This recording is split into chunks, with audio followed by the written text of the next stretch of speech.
إن الحمد لله نحمده ونستعينه ونستغفره ونؤمن به ونتوكل عليه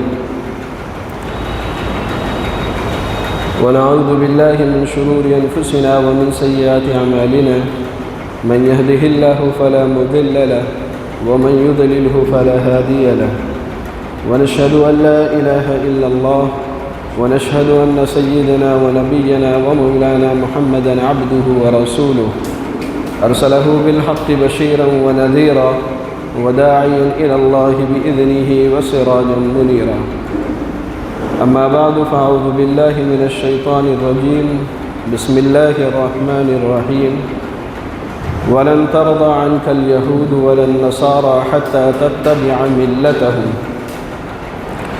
وقال النبي صلى الله عليه وسلم انصر أخاك ظالما أو مظلوما أو كما قال عليه الصلاة والسلام۔ میرے محترم بزرگوں اور عزیز ساتھیوں، اللہ رب العزت نے اس کائنات کو پیدا کیا ہے اور اس کائنات میں سب سے عظیم مخلوق اللہ تعالیٰ کی اگر کوئی ہے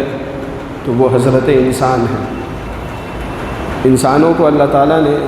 تمام مخلوقوں میں، اپنی تمام کریشن میں، اپنی تمام تخلیق میں سب سے اعلیٰ اور افضل بنایا ہے، اور اس بات کا احساس ہم سب کو ہے بھی، اسی لیے ہم اپنے آپ کو سب سے سپیریئر اور سب سے اعلیٰ اور سب سے عرفہ سمجھتے ہیں، اور سمجھنا بھی چاہیے۔ اگر کوئی مقام اور مرتبہ آپ کو دیا گیا ہے تو اس مقام مرتبے کی حیثیت، اس پر شکر گزاری کا جذبہ ہم سب کے اندر پیدا ہونا چاہیے۔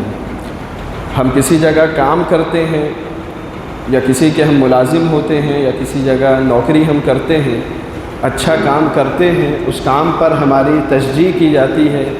اپریشیٹ ہمیں کیا جاتا ہے، تو ہمیں خوشی محسوس ہوتی ہے کہ ہمارے کام کی وجہ سے ہماری عزت افزائی کی گئی، ہمارے مقام اور مرتبے کو بڑھایا گیا ہے۔ تو یہ انسانی فطرت ہے۔ اللہ تعالیٰ نے اس روئے زمین پہ تمام چیزیں پیدا کی ہیں، اس پر ایمان اور یقین ہم سب کا ہے، اور اس ایمان اور یقین کو ہمیں مضبوط کرنے کی ضرورت ہے کہ یہ کائنات میں کام کرتی ہوئی تمام چیزیں، یا جس طرف بھی ہم اپنی نظر دوڑائیں، وہ تمام چیزیں اللہ تعالیٰ کی پیدا کی ہوئی ہیں، اور اللہ ہی تعالیٰ نے ان چیزوں کو پیدا کیا ہے۔ ہم اہل ایمان ہیں، اور اللہ تعالیٰ نے اس روئے زمین پر سب سے آخری پیغام جو اپنا بھیجا وہ اللہ کے رسول صلی اللہ علیہ وسلم کے ذریعے بھیجا، اور اس بات کی یقین دہانی کرا دی کہ الیوم اکملت لکم دینکم واتممت علیکم نعمتی ورضیت لکم الاسلام دینا، کہ اللہ تعالیٰ نے دین حنیف، دین محمدی، اس کو مکمل کر دیا ہے، اور اسے دین کی حیثیت سے اللہ تعالیٰ نے قبول اور تسلیم کر لیا ہے۔ تو ہمیں بھی اس بات کا یقین اور ایمان ہونا چاہیے کہ اللہ تعالیٰ نے ہماری رہنمائی کے لیے اللہ کے رسول صلی اللہ علیہ وسلم کو بھیجا، اور ان کے ذریعے سے اللہ تعالیٰ نے ہمیں ایک ہدایت نامہ دیا ہے، ایک گائیڈنس بک اللہ تعالیٰ نے ہمیں اللہ کے رسول صلی اللہ علیہ وسلم کے ذریعے دی ہے، جسے ہم قرآن حکیم کے نام سے، قرآن کریم کے نام سے جو ہے وہ جانتے ہیں۔ اسے پڑھنے اور سمجھنے کی ہم سب کو ضرورت ہے۔ اس میں ہماری زندگی کے جو بھی مسائل ہیں، جو بھی پریشانیاں ہیں، جو بھی دشواریاں ہیں، ان تمام چیزوں کا حل جو ہے اس کے اندر موجود ہے۔ لیکن چونکہ ہمارا علم، ہماری استعداد، ہمارا مطالعہ اس قدر نہیں ہے کہ ان چیزوں سے ہم اپنے مسائل کو حل کر سکیں، اس لیے ہم یہ سمجھتے ہیں کہ قرآن صرف ایک برکت کی کتاب ہے، جیسے صبح ہم نے تلاوت کر لیا، یا گھروں میں جو سب سے اونچی جگہ ہے یا طاق جو ہے گھر میں، اس پہ ہم نے سجا دیا اور اس سے برکت حاصل کر رہے ہیں۔ ایسا ہرگز نہیں ہے۔ قرآن ہمارے لیے ایک ہدایت کی کتاب ہے، ہمارے لیے ہدایت نامہ ہے، ہمارے لیے سموِدھان کی حیثیت رکھتا ہے، ہمارے لیے کانسٹیٹیوشن کی حیثیت رکھتا ہے، اسے پڑھنے کی، اسے سمجھنے کی اور اس کے مطابق زندگی گزارنے کی ہم سب کو کوشش کرنا ہے۔ یہی مطالبہ قرآن کا ہے اور اللہ کے رسول صلی اللہ علیہ وسلم کی تعلیمات کا ہے کہ ہم اس کتاب کو صرف ایک برکت کی کتاب نہ سمجھیں بلکہ اس کو اپنے لیے ایک ہدایت نامہ سمجھیں، اور جب ہم اسے اپنے لیے ہدایت نامہ سمجھیں گے تو ہماری ساری تکلیفوں میں، ساری پریشانیوں میں، سارے مسائل میں، ساری دشواریوں میں، ہماری بیماریوں میں، ہمارے سکون اور راحت میں ہم اگر رہنمائی تلاش کریں گے تو وہ قرآن کے ذریعے تلاش کریں گے۔ اس لیے کہ ہر موقع پر اللہ اور اس کے رسول صلی اللہ علیہ وسلم کی تعلیمات ہماری رہنمائی کرتی ہے۔ قرآن کہتا ہے کہ لَإِن شَكَرْتُمْ لَأَزِيدَنَّكُمْ وَلَئِن كَفَرْتُمْ إِنَّ عَذَابِي لَشَدِيدٌ، کہ اگر اللہ کی نعمتیں تمہیں میسر آتی ہیں، اللہ کی نعمتیں تمہیں ملتی ہیں تو اس پر اللہ کی شکر گزاری کرو، اللہ کا شکر ادا کرو، اور اگر اللہ کا شکر نہیں ادا کرو گے، اس کی ناشکری کرو گے، وَلَئِن كَفَرْتُمْ إِنَّ عَذَابِي لَشَدِيدٌ، تو اللہ تعالیٰ تمہیں دردناک عذاب میں، دردناک مصیبت میں، بہت بڑی آزمائش میں جو ہے وہ داخل کر دے گا۔ اب ہم اپنی زندگیوں میں غور کر لیں یا ارد گرد ہمارے جو حالات لوگوں کے گزر رہے ہیں ان پر اگر ہم غور کرتے ہیں اور قرآن کی عینک سے، قرآن کے چشمے سے اگر ہم اپنی زندگی کو یا کسی دوسرے کی زندگی کو ہم پڑھتے یا دیکھتے ہیں تو اس آیت کی تفسیر جو ہے بآسانی ہم سمجھ سکتے ہیں کہ بہت سے لوگ ہمارے درمیان ایسے تھے کہ وہ بہت خوشحال تھے، اللہ نے بڑا ان کو نوازا تھا، لیکن جہاں ان کے اندر غرور اور گھمنڈ آیا، اللہ تعالیٰ نے ان سے ان کی نعمتیں چھین لی اور وہ سڑکوں پر آ گئے۔ ہماری نگاہیں اس بات کی گواہ ہیں کہ بہت سے ہمارے معاشرے میں ایسے لوگ جو کروڑ پتی ارب پتی ہوا کرتے تھے، لیکن اللہ تعالیٰ نے ایسا پٹکا ان کے غرور اور گھمنڈ کی وجہ سے، اللہ کو ان کی کوئی ایسی ادا پسند نہیں آئی، ناپسند ہوئی اللہ کو ان کی ادا کہ اللہ تعالیٰ نے ان کو سڑک پہ لا دیا۔ تو یہ ساری چیزیں یہ قرآن کی عملی تفسیر ہے جسے ہمیں سمجھنے کی ضرورت ہے، لیکن چونکہ ہم مادہ پرستی کے دور میں جی رہے ہیں، کمرشلائزیشن کے دور میں ہم جی رہے ہیں، تو ہر چیز کو ہم نفع اور نقصان اپنی ذات سے ہی جوڑتے ہیں۔ جو دینی مزاج ہمارا ہونا چاہیے کہ اگر ہمیں ٹھوکر بھی لگے، روایتوں میں یہاں تک آتا ہے قرآن کے جب ہم تفسیر پڑھتے ہیں کہ وَمَا أَصَابَكُم مِّن مُّصِيبَةٍ فَبِمَا كَسَبَتْ أَيْدِيكُمْ، اس کی تفسیر میں مفسرین نے واضح طور پہ یہ لکھا ہے کہ اگر تمہارے جسم پر ایک خارش بھی ہوتی ہے، جو کھجلی بھی جو ہوتی ہے، وہ کہیں نہ کہیں تمہارے گناہوں کی سزا ہے، تمہارے ہاتھوں کی کرتوت ہے۔ وَلَنُذِيقَنَّهُم مِّنَ الْعَذَابِ الْأَدْنَىٰ دُونَ الْعَذَابِ الْأَكْبَرِ لَعَلَّهُمْ يَرْجِعُونَ، اللہ تعالیٰ انسانوں کو پہلے چھوٹے عذاب میں مبتلا کرتا ہے، چھوٹی پریشانیاں اور تکلیفیں دیتا ہے تاکہ تمہیں بڑی پریشانیوں اور تکلیفوں سے بچا لے، لیکن بچتا وہ ہے جو ان چھوٹی پریشانیوں میں، چھوٹی آزمائشوں میں، چھوٹی مصیبتوں میں رک جائے۔ آپ کو بخار آتا ہے، آپ نے پرہیز شروع کر لیا تو بہت ساری بیماریوں سے آپ اپنے آپ کو بچا لیتے ہیں، ڈاکٹروں کے جائیے تو ایک لمبی فہرست آپ کو پرہیز کی دے دیتا ہے، اگر آپ اس پر عمل کر لیتے ہیں تو آپ کا جسم تندرست اور توانا ہو جاتا ہے، مضبوط جسم ہو جاتا ہے، لیکن آپ نے لاپرواہی کی،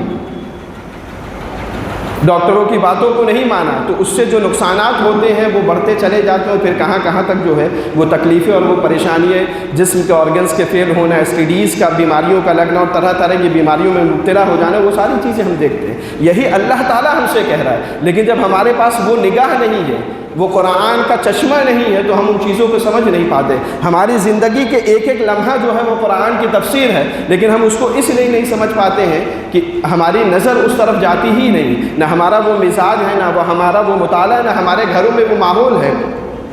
کہ گھر میں کوئی مصیبت آئے تو ہم گھر والوں کو بیٹھا کے یہ بات کریں کہ بھائی یہ جو مصیبت اور یہ پریشانی ہے کن وجوہات کی بنیاد پر آئی ہے۔ وہ واقعات ہم اکثر و بیشتر سنتے ہیں کہ حضرت موسیٰ کے زمانے کا واقعہ کہ بہت زبردست قحط پڑ گیا، حضرت موسیٰ نے پوری قوم کو جو ہے ایک میدان میں جمع کر لیا اور پوری مجمع میں اللہ تعالیٰ سے گریہ وزاری کی، رو رو کے دعا کی اللہ تعالیٰ سے۔ وہ ایسا سخت گرمی پڑنے لگی کہ گرمی کی شدت میں اور زیادہ تیزی آ گئی۔ حضرت موسیٰ نے اللہ سے دعا کی کہ اللہ تعالیٰ ہم تو تیرے سامنے گریہ وزاری کر رہے ہیں، تجھ سے اپنے گناہوں کی معافی مانگ رہے ہیں، بارش ہونے کے بجائے یہ دھوپ میں سختی کیوں بڑھتی چلی جا رہی ہے؟ اللہ تعالیٰ نے کہا کہ اس مجمع میں ایک ایسا نافرمان ہے جو 40 سال سے میری نافرمانی کر رہا ہے، مجھ سے بغاوت کر رہا ہے، مجھ سے دشمنی کر رہا ہے، میرے نعمتوں کی ناقدری کر رہا ہے، میری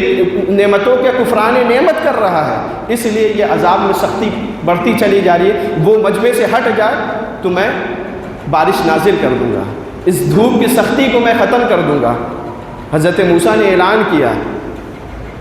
وہ آدمی سمجھ گیا۔ ہر آدمی اپنے گریبان میں جھانک کے سمجھ سکتا ہے کہ میں کتنے پانی میں ہوں، میرا شب و روز کن چیزوں میں گزر رہا ہے۔ کیا ہمارے گھروں میں مسائل پیدا ہوتے ہیں؟ کیا ہم گھر میں بیٹھ کے یہ مشورہ کرتے ہیں کہ یہ جو گھر میں مصیبت آئی ہے، جو تکلیف آئی ہے، کہیں میرے گناہ کی وجہ سے تو نہیں آئی ہے، میری نافرمانی کی وجہ سے تو نہیں آئی ہے، میرے حقوق العباد کی حق تلفی کی وجہ سے تو نہیں آئی ہے، میں نے رشتہ داروں کے ساتھ جو ناسلوکی کی ہے، بدسلوکی کی ہے، اس کی وجہ سے تو نہیں آئی ہے۔ یہ قرآن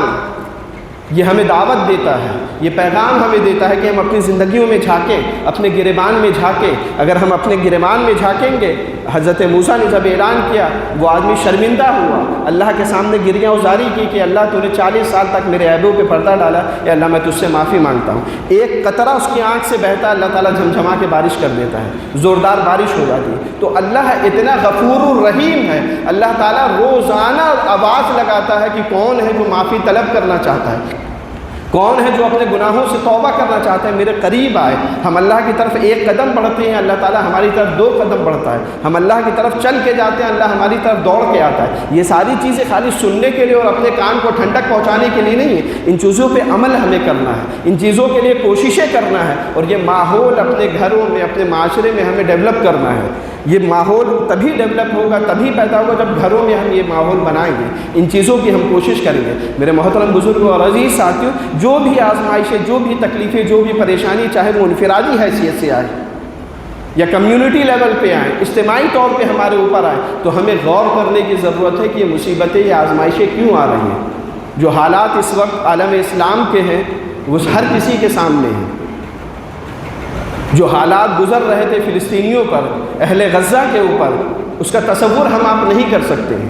کہ اگر کسی کے پیٹ میں درد نہیں ہوا ہے تو وہ کسی کے پیٹ کے درد کی تکلیف کو محسوس نہیں کر سکتا ہے۔ جن کے معصوم بچے باپ کے سامنے ملبے کے نیچے دب کے دم توڑ رہے ہیں، ان کے اوپر کیا گزر رہی ہوگی وہ وہی محسوس کر سکتے ہیں۔ لیکن چونکہ ہم اہل ایمان ہیں، ہم مسلمان ہیں، ہمیں اس بات کا داعیہ ہونا چاہیے، ہمارے اندر